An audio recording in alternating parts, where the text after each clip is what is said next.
Existential risk का मतलब क्या होता है? एग्जिस्टेंशियल रिस्क वो डेंजर होता है जो सिर्फ कुछ लोगों या कंट्री को नहीं, पूरी ह्यूमैनिटी को, एग्जिस्टेंस को ही खत्म कर सकता है।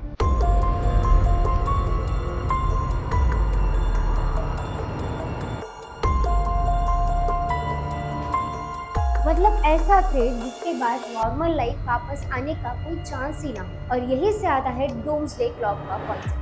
डूम्सडे क्लॉक कोई रियल क्लॉक नहीं है जो वॉल पे लगी हो, ये एक सिंबॉलिक क्लॉक है। इसमें मेंटेन करता है बुलेटियन ऑफ ऑटोमेटिक साइंटिस्ट और सिक्योरिटी एक्सपर्ट्स का ग्रुप। क्लॉक का मिडनाइट का मतलब होता है ग्लोबल कास्ट्रोफी जैसे न्यूक्लियर, क्लाइमेट कोलैप्स या सिविलाइजेशन एंडिंग डिजास्टर। और जितनी ज्यादा डेंजर बढ़ती है उतनी ही क्लॉक मिडनाइट के पास मूव कर दी जाती है।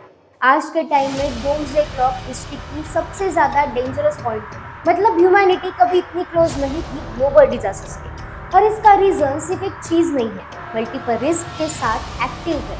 वर्ल्ड के पास आज भी हजारों न्यूक्लियर वेपन्स हैं। एक गलती, एक मिसअंडरस्टैंडिंग, ये एक इमोशनल डिसीजन और न्यूक्लियर वॉर स्टार्ट हो सकती है। Ukraine war, middle east tension, north Korea, China Taiwan issue, ये सब न्यूक्लियर पावर के बीच चल रहे कॉन्फ्लिक्ट है। प्रॉब्लम ये है कि न्यूक्लियर वॉर का कोई विनर नहीं होता, सिर्फ डिस्ट्रैक्शन होता है। एआई फास्ट ग्रो कर रहा है, इतना फास्ट कि लॉज, गवर्नमेंट्स और सोसाइटी पीस की मैच नहीं कर पा रहे।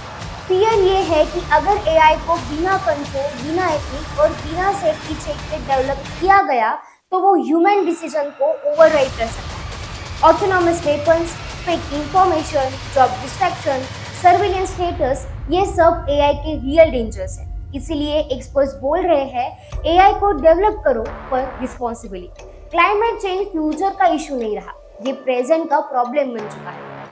Heart waves, floods, droughts, wild fire, हर कंटेंट इफेक्ट हो रहा है। प्रॉब्लम सिर्फ टेम्परेचर का नहीं है, प्रॉब्लम है फूड क्राइसिस, वाटर शॉर्टेज और मास माइग्रेशन। जब मिलियंस लोग एक जगह से भागते हैं तो कॉन्फ्लिक्ट ऑटोमेटिकली बढ़ता है। कोविड ने दुनिया को दिखा दिया कि एक वायरस ग्लोबल सिस्टम को कैसे स्टॉप कर सकता है। अब फियर ये है कि फ्यूचर में और डेंजरस पैंडेमिक आ सकते हैं, चाहे नेचुरल हो या लैब रिलेटेड एक्सीडेंट की वजह से। Health system, economics, mental health सब कोलैप्स हो सकता है। सबसे स्कैरी बात यह है कि ये रिस्क अलग अलग नहीं चल रहे, ये सारे रिस्क एक साथ ओवरलैप कर रहे हैं। क्लाइमेट स्ट्रेस से वॉर बढ़ते हैं, वॉर से न्यूक्लियर रिस्क बढ़ता है, एआई मिस इन्फॉर्मेशन से डिसीजन मेकिंग खराब होती है। मतलब एक चेन रिएक्शन।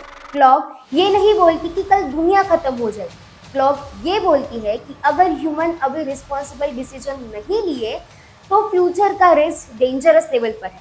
ये एक वार्निंग सिस्टम है। आपको इसके बारे में क्या लगता है, हमें कमेंट में जरूर बताएं।